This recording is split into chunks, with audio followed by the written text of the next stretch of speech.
राम लखन दुनो बन हेरिया बन बीचे खेलल शिकार।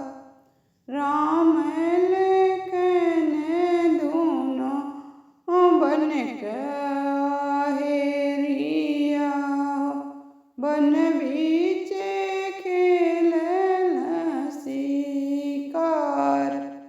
खेलते खेलते भइल कड़ी दुपहरिया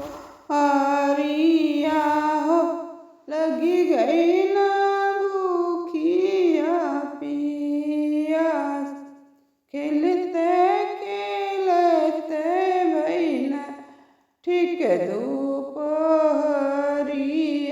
हो लगी गइल भूखिया पियास।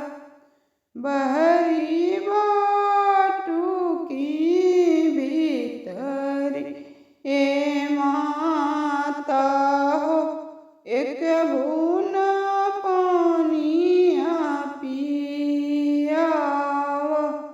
बहरी बाटुकी भीतरी ए माता हो एक बूंद पानिया पियावा। घर में से निकरेली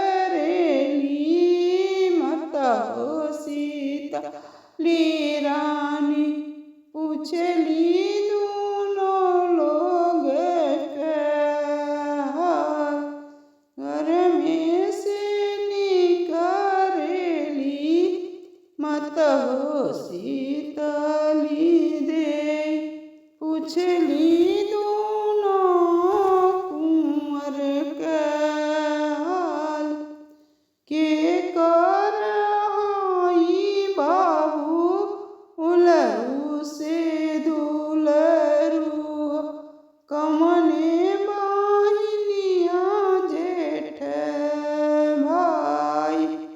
के कर हई बाबू उलरू से दुलरू कमने बहिनिया जेठ भाई। कैसे के बाबू हो बन बीचे भटकीला लगी जाला भूख पियास। कैसे के बाबू हो बन बीचे भटकीला लगी जाला भूखिया पियास। राजा दशरथ जी कहाई उलरू से दुलरू अपने बहिनिया जेठ भाई।